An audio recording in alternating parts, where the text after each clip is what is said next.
Good morning, students.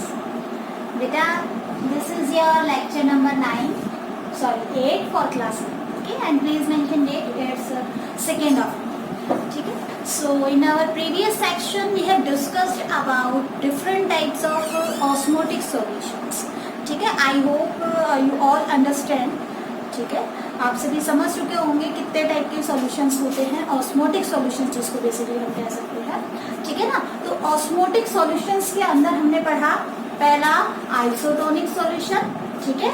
दूसरा हमने पढ़ा, दूसरा कौन सा पढ़ा था, हाइपोटोनिक सॉल्यूशन. और तीसरा हमने पढ़ा था हाइपरटोनिक सॉल्यूशन. है ना. ये सारी चीजें हम कर चुके हैं. ठीक है. इसके बाद हमने पढ़ा था कि अगर कोई पर्टिकुलर सेल, प्लांट सेल, ठीक है, उसके अंदर क्या हो रही है, एंडोऑस्मोसिस हो रही है, तो उस सेल में पानी भर जाएगा एंड सेल बिकम टर्जिड. ठीक है. सेल क्या हो जाती है, टर्जिड हो जाती है. और ऐसे सेल को हमने क्या कहा था, टर्जिड सेल. ठीक है. बट देखो, अगर प्लांट सेल की जगह एनिमल सेल होता, देखो ये क्वेश्चन कई बार आता है तो आपको ध्यान में रखना है. मैं हर क्वेश्चन आपको लिखवा नहीं सकती. ठीक है ना. Now you are a mature student and now you are in a, ठीक है, in a position that you can answer such type of questions by your own. आगे बात समझ में.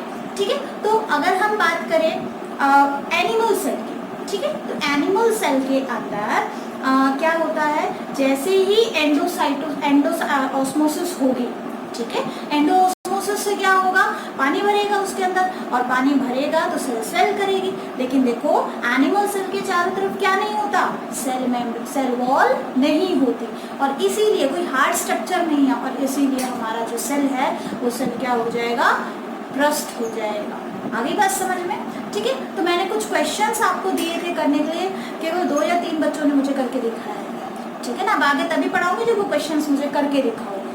ठीक है. क्वेश्चन क्या क्या थे, differentiate between diffusion and osmosis, right importance of diffusion, right importance of osmosis. ठीक है.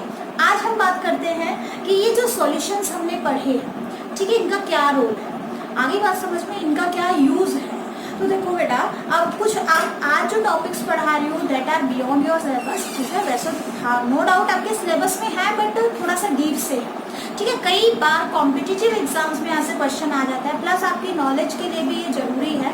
देखिए, क्यों हमने ऐसे सॉल्यूशंस पढ़े, किस लिए हम ऐसे सॉल्यूशंस के बारे में स्टडी करते हैं. तो देखो, अगर हम बात करें डिफरेंट टाइप, तो आज जो मैं पढ़ा रही हूँ उसको बस ये मान लो कॉम्पिटिशन विंडो के नाम से आप हेडिंग बनाओगे, कॉम्पिटिशन विंडो से. ठीक है ना. क्योंकि ये सारी चीजें आपके पेपर में पूछ ली जाती है. Competition window. ठीक है. तो देखो, पहली चीज हम देखते हैं हमारी रेड ब्लड सेल्स. ठीक है. ह्यूमन रेड ब्लड सेल्स को देखते हैं. तो हमारी जो ह्यूमन आरबीसीज है किस टाइप की होती है, ये सर्कुलर होती है, पहली बात. ठीक है. ये बाई कनकेव हो सकती है. बाई कनकेव का मतलब देखो, ये जो सरफेस आपको ऐसे दिखाई दे रहा है ना, ये वाला, ये सरफेस कॉनकेव. तो एक सरफेस ऐसे और ऐसे, मतलब कि जब आप आरबीसी के सरफेस को देखोगे, ठीक है, बाहर वहां से भी ऐसे जुड़ा हुआ है, और इस तरीके का सरफेस इधर से भी आपको, जैसे आपने 2 स्पून ऐसे करके जोड़ दी और फिर दोनों सरफेस को देख रहे, that is by concave surface. ठीक है. और इसके साथ साथ क्या होता है, विदाउट न्यूक्लियस. ठीक है. इसमें कोई न्यूक्लियस नहीं होगा. ठीक है ना. तो देखो, अगर हम ह्यूमन आरबीसी की बात करें तो यहाँ पे एक पर्टिकुलर कंसेंट्रेशन हमारी आरबीसी के लिए आइसोटोनिक है. मान लो आपकी आरबीसी को ऐसे सॉल्यूशन में रख दिया जाए जो आइसोटोनिक ना होके हाइपरटोनिक या हाइपोटोनिक हो, तो क्या होगा.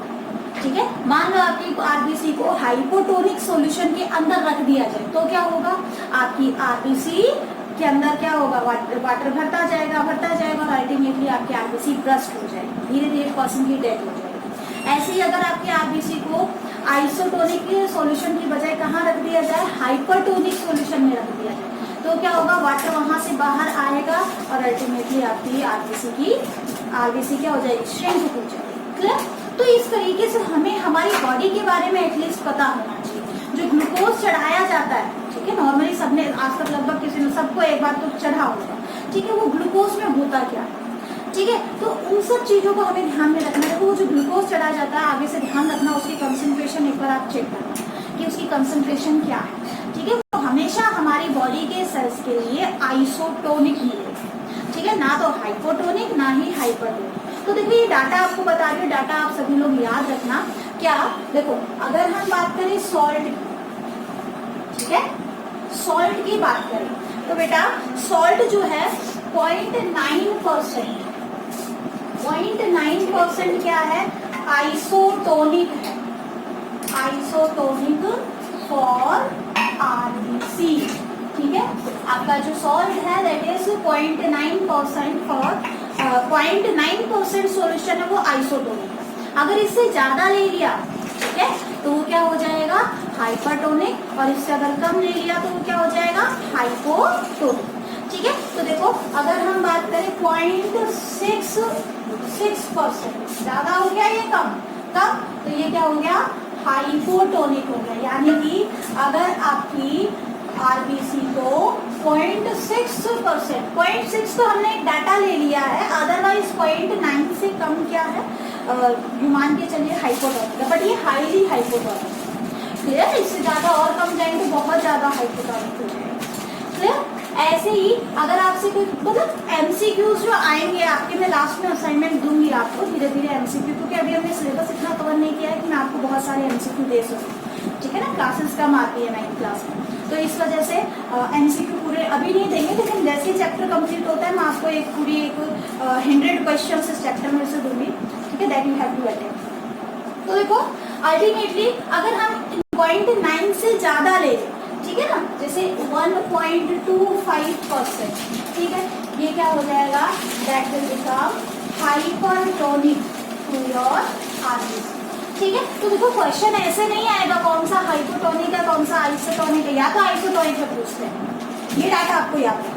ठीक है, क्वेश्चन आएगा जैसे आपकी आरबीसी को 1.25% सोल्यूशन, सॉल्ट सोल्यूशन में रखते हैं, बताओ क्या होगा, तो यहाँ क्या होगा, इस केस में क्या होगा, एंडोऑस्मोसिस होगा या एब्रोऑस्मोसिस, हाइपो है, स्वेल अप, ठीक है, स्वेल एंड ब्रस्ट। ठीक है, सेल क्या हो जाएगी, स्वेल करेगी और ब्रस्ट हो जाएगी। और इसके केस में क्या होगा, इस केस में रखोगे तो श्रिंक। ठीक है, आरबीसी जो है वो क्या हो जाएगी, श्रिंक हो जाएगी। समझ में आया। ठीक है, तो इस तरीके से आपको देखना है कि आपकी आरबीसी को किस तरीके से, किस टाइप का सोल्यूशन आपकी आरबीसी के लिए बेटर। ठीक है, अब अगर ये तो बात है सॉल्ट, ठीक है, वहीं अगर हम बात करें शुगर, ठीक है ना, तो शुगर के रेस्पेक्ट में देखो बेटा, अगर हम बात करते हैं आइसोटोनिक सोल्यूशन, ठीक है ना, तो ध्यान रखना 5% जो शुगर सोल्यूशन है, ठीक है, दैट इज आइसोटोनिक, और क्लियर। ठीक है, वही अगर हम इससे ज्यादा ले लें, ठीक है, 10% ले लें तो क्या हो जाएगा, हाइपरटोनिक। ठीक है, हाइपरटोनिक, और अगर इससे कम ले लें तो क्या हो जाएगा, हाइपोटोनिक। तो कम 5 से कम कितना लोगे, जनरली जो हमें चढ़ाया जाता है, हमें जो ग्लूकोज चढ़ाई जाती है ना 5% सोल्यूशन, समझ में आ गई बात। ठीक है ना, तो अगर इससे कम ले लें, जैसे 0.2% ले लिया हमने, ठीक है, that will be hypotonic solution for RBC.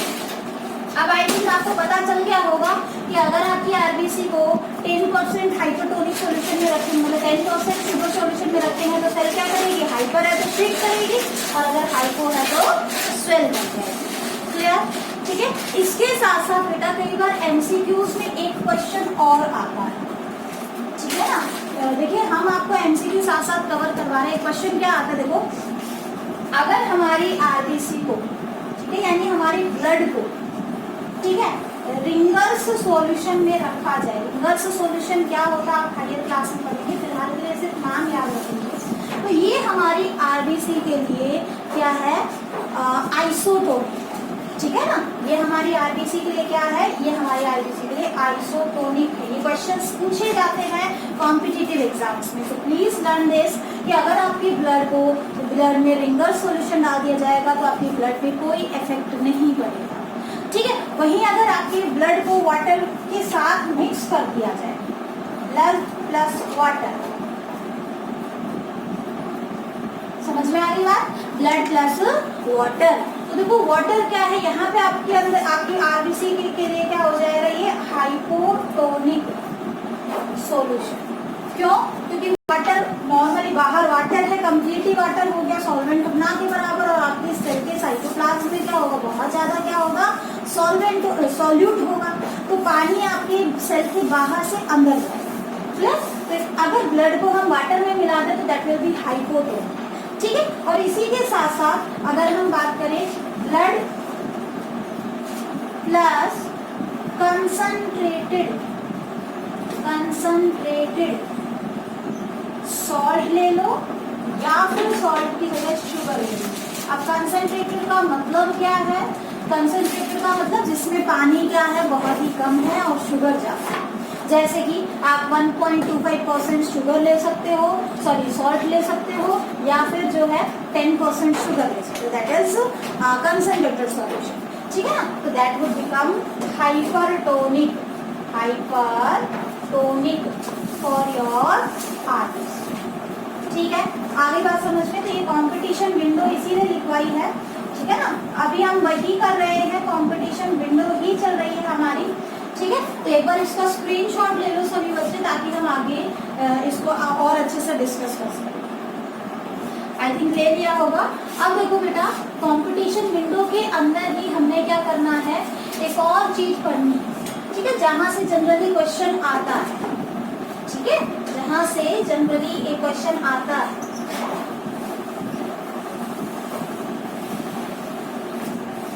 आप सभी ने देखा कि जो सेल है, ठीक है ना, प्लांट सेल, अगर हम उसे किसमें रखें, हाइपरटोनिक सॉल्यूशन में रखें, तो क्या होगा, वो सेल क्या हो जाएगी, प्लाज्मोलाइज्ड सेल बताया था मैंने, क्या हो जाएगी, प्लाज्मोलाइज्ड सेल बन जाएगी। ठीक है, तो एक टर्म हमें पढ़नी है, प्लाज्मोलिसिस। क्या मतलब होता है? प्लाज्मो का वर्ड प्लाज्मा से आया है, लिसिस का मतलब फूटना होता है, बट अलग तरीके का प्रोसेस है। कैसा प्रोसेस है पहले समझते हैं, फिर देखेंगे। मान लो ये कोई चैम्बर है, ठीक है, और इस चैम्बर में आपका ये है कोई प्लांट सेल। प्लांट सेल है तो ऑब्वियसली इसके चारों तरफ हमने क्या बनाया है, ये इसकी सेल वॉल बना दी है। ये डार्क इसकी क्या बना दी है हमने, सेल वॉल बना दी। ठीक है, और सेल वॉल के अंदर की तरफ आपने क्या देख रहे होगे, सेल वॉल के अंदर आपको क्या मिलेगी, एक सेल मेम्ब्रेन भी मिलेगी। ठीक है ना, एक सेल मेम्ब्रेन मिलेगी कुछ इस तरीके से। ठीक है ना, थोड़ा डार्क इसलिए बना रही हूँ ताकि आपको अच्छे से दिख जाए कि सेल मेम्ब्रेन ऐसी है। ठीक है, कुछ इस तरीके से आपकी सेल मेम्ब्रेन, और ये जो है न्यूक्लियस हो गया। फिर ये बीच में न्यूक्लियस हो गया, और इसके चारों तरफ साइटोप्लाज्म। ये आपकी प्लांट सेल। इस प्लांट सेल को हमने एक ऐसे सॉल्यूशन में रखा जो कैसा है, हाइपरटोनिक सॉल्यूशन है। हाइपरटोनिक सॉल्यूशन है, क्लियर? ठीक है, और यहाँ पे this one is your plant cell, this one is your plant cell. ध्यान रखना, प्लांट सेल ही लेना, एनिमल सेल है। ठीक है, अब क्या होगा, कुछ टाइम बाद क्या होगा, वाटर कहाँ से कहाँ मूव करेगा, वाटर जो है कैसा होगा, हाइपर है, हाइपरटोनिक है, तो ऑब्वियसली कहाँ से, अंदर से बाहर आएगा, श्रिंक करेगा से, है ना। यानी कि हाइपरटोनिक का मतलब बाहर सोल्यूट ज्यादा है, सोलवेंट कम है, तो वाटर क्या होगा, यहाँ से ऐसे करके बाहर आएगा वाटर। ठीक है ना, तो सेल का साइज क्या है। अब देखो बेटा क्या होता है, हमारे प्लांट सेल के अंदर जो सेल वॉल है, आगे चल के हम डिटेल से पढ़ेंगे सेल वॉल के बारे में। सेल वॉल डेड स्ट्रक्चर है और बहुत ही ज्यादा हार्ड स्ट्रक्चर है। ठीक है ना, तो अगर सेल वॉल की बात की जाए तो सेल वॉल तो एज इट इज रहेगी, क्योंकि ये तो बहुत ज्यादा हार्ड होती है, ये तो डेड सब्सटेंस है। ठीक है, ठीक है ना, जैसे सेल वॉल थी उतनी ही रहेगी। लेकिन जो सेल मेम्ब्रेन है, ठीक है, वो क्या होती है, वो फ्लेक्सिबल होती है। पढ़ा था ना आपने, इलास्टिक होती है, फिर इलास्टिक होती है प्लाज्मा मेम्ब्रेन। ठीक है, तो देखो ये जो प्लाज्मा मेम्ब्रेन है, अब ये श्रिंक करना स्टार्ट करेगी, और अल्टीमेटली हमारा जो सेल का साइज है, ठीक है ना, वो सेल का साइज कुछ इस टाइप का हो जाएगा। समझ में आई बात, कुछ इस तरीके से हो जाएगा। सेल पहले ऐसे था, अब सेल श्रिंक हो चुका है। तो बीच में एक गैप आ गया है, किसके बीच में? सेल वॉल और प्लाज्मा मेम्ब्रेन के बीच, ठीक है। और सेल श्रिंक कर चुका है, सेल क्या हो चुका है? श्रिंक हो चुका है, सेल श्रिंक, ठीक है। आगे बात समझो, ये जो separation of cell wall and plasma membrane है, when a plant cell is kept in a hypotonic solution, इस प्रोसेस को क्या बोलते हैं हम? प्लाज्मोलिसिस। क्या बोलेंगे? प्लाज्मोलिसिस। अपनी टर्म में, अपने लेवल पे अगर आप डिसाइड करना चाहें तो कैसे डिसाइड करेंगे, कैसे डिफाइन करेंगे इसको? Just shrinking of plant cell when it is kept in hypertonic solution, ठीक है। बट थोड़ा सा हाई लेवल पे जब जाते हैं तो हम इसको ऐसे भी डिफाइन कर सकते हैं, it is separation of cell wall and plasma membrane of a plant cell when plant cell is kept in a hypertonic solution. Clear? तो हम प्लाज्मोलिसिस को कैसे डिफाइन कर रहे हैं? Plasmolysis is separation of cell wall and plasma membrane of a plant cell, okay, when it is kept in a hypertonic solution, clear? तो ये क्या हो गया? प्लाज्मोलिसिस हो गया, ठीक है। दूसरी डेफिनेशन अगर आप देना चाहें तो आप दे सकते हैं, plasmolysis is shrinking of plant cell, ठीक है, when it is kept in a hypertonic solution। आगे बात समझ में? ठीक है, ये हमारी डेफिनेशन है प्लाज्मोलिसिस की, ठीक है ना। तो इस तरीके की डेफिनेशंस आपसे कई बार पूछी जा सकती हैं, तो इसको अच्छे से कर लेना बेटा। अभी जो मैंने पढ़ाया है that is from your competitive window, ठीक है ना। कंपटीशन लेवल से इसमें इस तरीके से क्वेश्चन पूछे जाते हैं। अब देखो नेक्स्ट क्या है आपका? Transport across plasma. अब जो टॉपिक है ये भी इम्पोर्टेंट है, आगे इसी की डिटेल आप पढ़ोगे अगर आप बायो ऑप्ट करते हो तो 11th क्लास में, ठीक है ना। देखो transport across plasma membrane important topic है, कर लेना, ठीक है ना।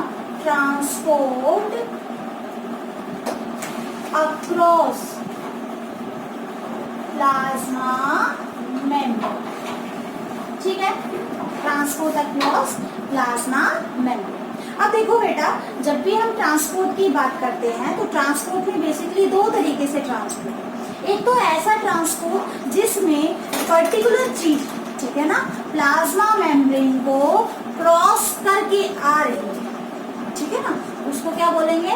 अगर वो क्रॉस करके आ रही है, उसके अंदर से पास होके आ रही है, ठीक है ना, तो उसको बोलेंगे डिफ्यूजन, ठीक है। क्या बोलोगे? डिफ्यूजन।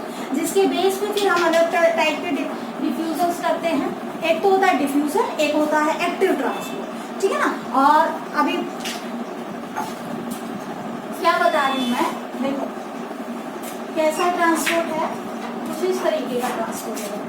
यहाँ पे मैंने क्या कहा, एक तो हो गया आपका डिफ्यूजन। डिफ्यूजन के बारे में आप पढ़ चुके हो, ठीक है ना। डिफ्यूजन एक हमने बताया, डिफ्यूजन को ही हम बोलते हैं पैसिव ट्रांसपोर्ट, ठीक है, ट्रांसपोर्ट। एक को बोलते हैं एक्टिव ट्रांसपोर्ट। एक अलग टाइप का ट्रांसपोर्ट भी होता है, that is your bulk transport. अभी समझाते हैं क्या होता है, ठीक है। तो देखो बेटा, एक्टिव और पैसिव ट्रांसपोर्ट हालांकि बहुत ही रेयर पूछा जाता है वहां से। डिफ्यूजन क्या है?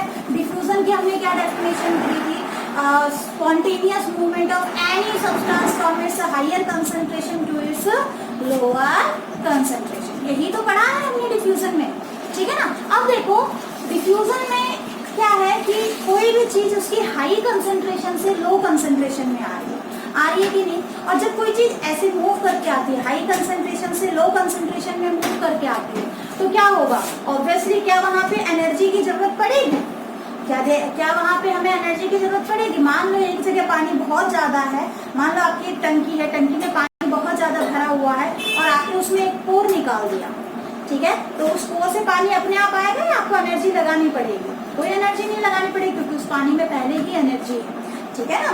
आगे बात समझ में। तो इससे क्या होगा, वो अपने आप क्या करेगा, फ्लो करेगा, ठीक है। तो जब कोई मूवमेंट बिना किसी एनर्जी की रिक्वायरमेंट के हाई कंसंट्रेशन से लो कंसंट्रेशन की तरफ मूव करता है तो उसको हम क्या बोलते हैं, पैसिव ट्रांसपोर्ट, ठीक है ना। बेसिकली पैसिव ट्रांसपोर्ट बोला जाता है, समझ में आ गया, ठीक है। लेकिन वहीं पे क्या है, मान लो जैसे यहाँ मैंने क्या बताया था कि किसी चीज की कंसंट्रेशन एक तरफ बहुत ज्यादा है, ठीक है, दूसरी तरफ उसकी कंसंट्रेशन ना के बराबर है, तो हाई कंसंट्रेशन से लो कंसंट्रेशन अगर कोई चीज आ रही है तो क्या होगा यहाँ पे, तो बिना एनर्जी के अपने आप रेंडमली मूव करेगा।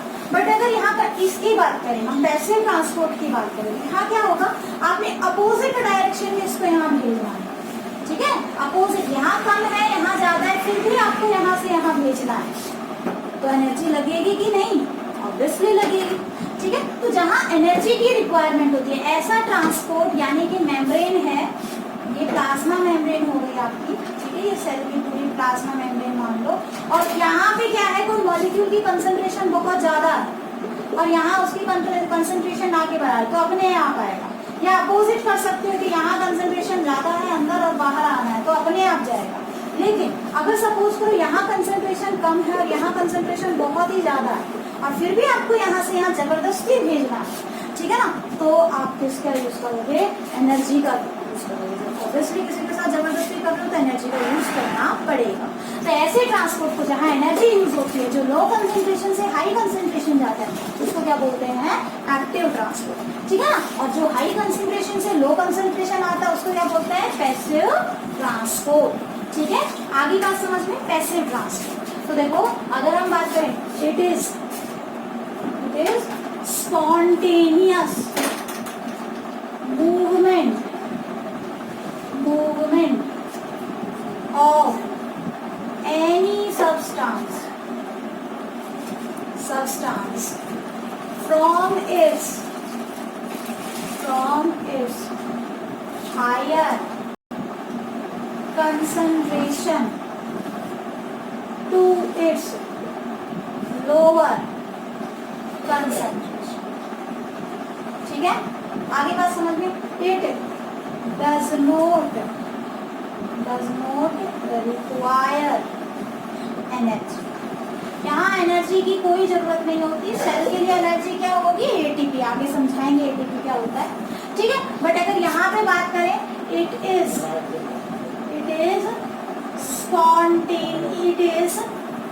Movement of substance from its lower to higher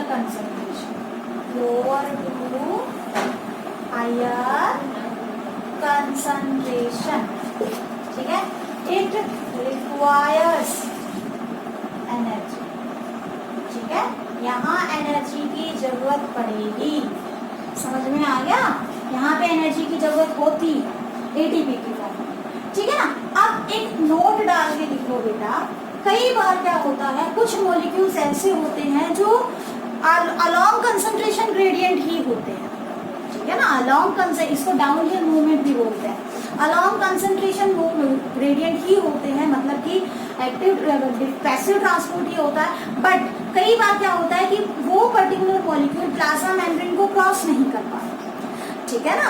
आगे बात समझ में, वो प्लाज्मा मेम्ब्रेन को क्रॉस नहीं कर पाता, तो उसके लिए हमें किसकी जरूरत पड़ती है, कैरियर प्रोटीन की जरूरत पड़ती है जो उसको पास करवा सके, ठीक है। हालांकि कंसंट्रेशन ग्रेडियंट के अकॉर्डिंग ही हो रहा है। मान लो सपोज करो ये प्लाज्मा मेम्ब्रेन है, ये इसमें पर्टिकुलर प्रोटीन है, ठीक है, तो कोई चीज इस मेम्ब्रेन में से डायरेक्टली पास नहीं कर सकती, ठीक है। बहुत सारे इशू हो सकते हैं, आगे हायर क्लास में पढ़ोगे। फॉस्फोलिपिड जो है वो ऑयल की तरह है, और कोई पर्टिकुलर वाटर या वाटर सोल्यूबल मॉलिक्यूल है वो कैसे पास करेगा इस ऑयल वाली लेयर को, ठीक है ना। तो उसको क्या करना पड़ेगा, इस टाइप के प्रोटीन के थ्रू जाना पड़ेगा, ठीक है। तो ऐसे प्रोटीन, ठीक है, जो पैसिव ट्रांसपोर्ट फैसिलिटेट करवाते हैं, ठीक है ना, उसको क्या बोलते हैं, फैसिलिटेटेड डिफ्यूजन, ठीक है। उसको क्या बोलोगे, फैसिलिटेटेड डिफ्यूजन। जैसे देखो फैसिलिटेटेड डिफ्यूजन या ट्रांसपोर्ट, ठीक है, diffusion which occurs by means of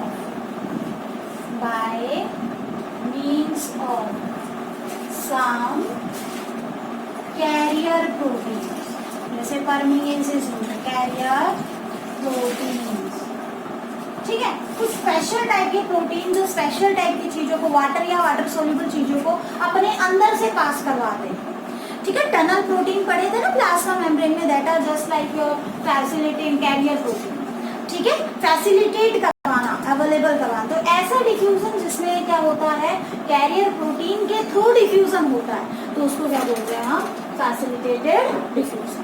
clear है, ठीक है। इसके साथ साथ बल्क ट्रांसपोर्ट की जहां तक बात है, एक बार स्क्रीनशॉट ले लो बेटा इसका, ठीक है।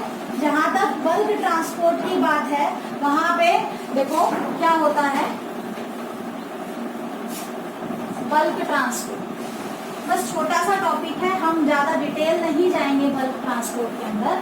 बल्क ट्रांसपोर्ट में बल्क मतलब एक साथ इकट्ठा किसी चीज का बहुत सारा एक बार अंदर जाना, ठीक है ना। बल्क ट्रांसपोर्ट होता क्या है, बल्क ट्रांसपोर्ट का मतलब देखो कोई चीज प्लाज्मा मेम्ब्रेन को क्रॉस किए बगैर नहीं आ रही है, ठीक है ना।